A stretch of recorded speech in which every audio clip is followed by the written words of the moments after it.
A random meteorite impact can't offer that. Nobody knows a wild asteroid's exact mass before it hits. But a Falcon 9 upper stage is a known quantity. Engineers know almost exactly how much it weighs, how it's shaped, and, thanks to careful tracking, precisely how fast and at what angle it was traveling when it struck. That combination, known object, known velocity, known impact, site pre-impact. Imaging already in hand is exactly what turns an accident into an experiment. If the resulting crater matches what the Haas model predicted, that model becomes a validated tool. One mission planners can trust when calculating safe distances between future lunar landing zones and any predicted debris impact areas, protecting future crewed missions and hardware from unplanned collisions of their own. There's a strange emotional weight buried inside that scientific value, if you sit with it. Humanity is now sophisticated enough not only to accidentally leave debris on another world, but to use that accident deliberately to make the next mission safer. Every scar we leave becomes a lesson we can choose to learn from. And this was not, in fact, the first time this exact scenario has played out. This was only the first happened on March 4th, 2022. It came with a mystery that took researchers the better part of 2 years to solve. A rocket body, tracked for months by skywatchers before impact, struck the far side of the moon near Hertzsprung crater, carving out something orbital cameras had never quite documented before: a strange, elongated double crater, roughly 9 feet across, sitting side by side like two overlapping wounds instead of one clean impact scar. Almost immediately, speculation pointed toward SpaceX. Some believed it was the discarded upper stage from a Falcon 9 that had launched NASA's Deep Space Climate Observatory mission years earlier, drifting for years before finally meeting the lunar surface. It wasn't a research team at the University of Arizona's Lunar and Planetary Laboratory, working with students in the school's Space Domain Awareness Lab, spent months tracking the object's trajectory and running spectroscopic analysis from ground-based telescopes, eventually assembling what they described as definitive proof. The object was not American. It was the spent upper stage of a Chinese Long March 3C rocket, the very same booster that had launched China's uncrewed Change 5T1 mission around the moon back in October of 2014, drifting, forgotten, for nearly 8 years before gravity finally pulled it home. But solving the question of whose rocket it was only opened a stranger one. Why did it leave 2 craters instead of 1? The research team's analysis suggested the booster wasn't traveling alone. Based on the shape and structure of the double crater and details about the rocket's known configuration, the researchers concluded the booster likely still had an additional, undisclosed object attached to its upper end when it struck, something beyond the light instrument deck normally mounted there, which alone would have weighed only around 60 pounds? Nowhere near enough mass to account for a second, distinct crater of that size. China's National Space Agency disputed the identification entirely, denying that the object was theirs at all. And with no official cooperation from the agency responsible for the original mission, the American researchers who tracked the object concluded with evident frustration that the true identity of whatever additional payload had been riding along with that discarded rocket stage may simply never be confirmed. A 4-year-old mystery, hiding in plain sight on the far side of the moon. Permanently unsolvable, perhaps the closest thing modern lunar science has to an unsolved case file. Compare that to the Falcon 9 impact just days ago. There is no ambiguity here. It's no disputed ownership. No unidentified mystery object riding along in secret. Every variable that made the 2022 Chinese booster impact such a frustrating puzzle: the unknown mass, the unclear composition, the absence of pre-impact tracking data. The total lack of institutional cooperation is this time already accounted for. It is, in the strange language of orbital mechanics, an almost perfect natural experiment delivered by accident tracked with precision, and now being studied by 2 different national space agencies working independently toward the same picture of what happened. Far stranger history, because rocket bodies crashing into the moon, whether by accident or by design, is nothing new. It stretches back to the very earliest years of the space age. NASA's own Saturn V rocket left multiple impact scars on the lunar surface.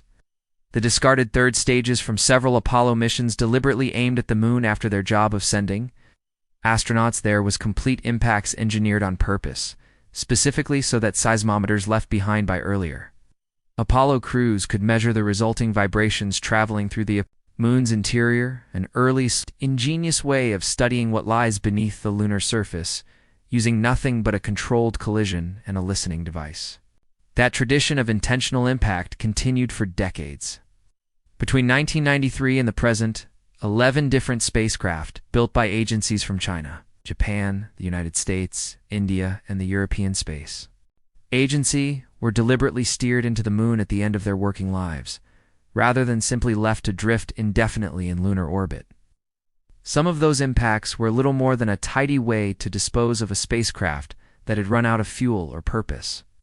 But others were designed from the very beginning as scientific instruments in their own right. NASA's LCROSS mission in 2009 remains perhaps the most famous example. Rather than treating impact as an unfortunate side effect of a mission's end, NASA built the entire mission around the collision itself, deliberately steering a spent Centaur upper stage into a permanently shadowed crater near the moon's south pole at high speed, then flying a second spacecraft directly through the plume of debris the impact kicked up.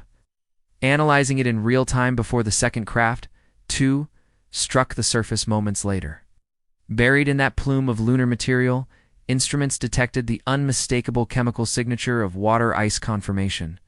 At 2:35 in the morning, Eastern Time, on the 5th of August, an object launched from Florida 19 months earlier finally finished its journey by slamming into the moon at 5,400 miles an hour.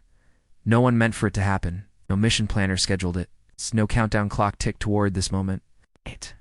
Astronomers around the world had their telescopes pointed at exactly the right patch of lunar sky when it happened, because for days they had known almost precisely when and where a piece of American rocket hardware was going to die.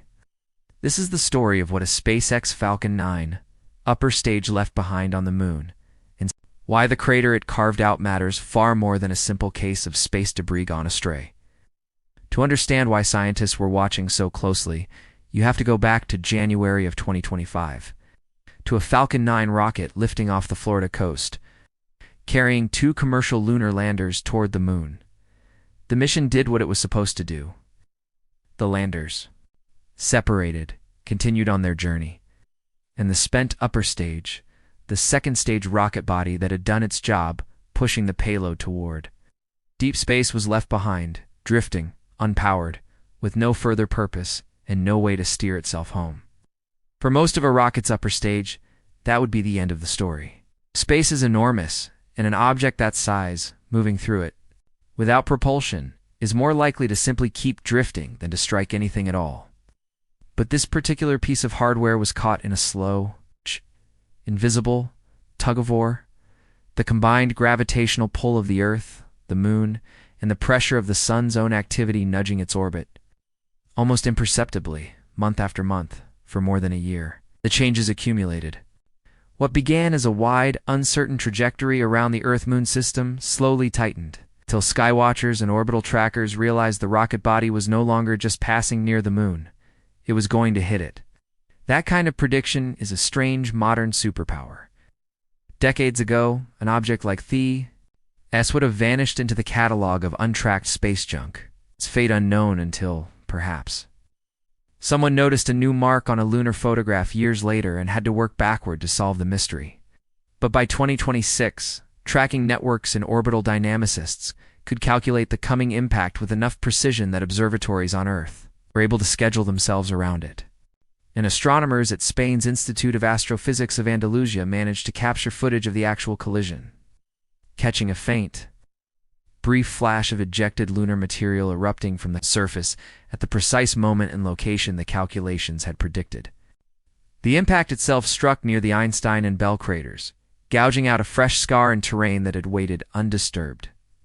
Since long and reach as deep as 16 feet, the violent signature of an 8,800-pound piece of rocket hardware striking solid ground with the destructive force of nearly 3 tons of TNT, and within days, cameras from 2 different nations were already looking for it. NASA's Lunar Reconnaissance Orbiter, the same spacecraft that has spent more than a decade and a half mapping the moon's surface in extraordinary detail, had photographed the target region before the impact occurred, establishing a precise baseline image of the untouched ground. That before picture is the quiet, unglamorous half of what makes this moment scientifically valuable. Without it, there would be no way to measure, with confidence, exactly what changed.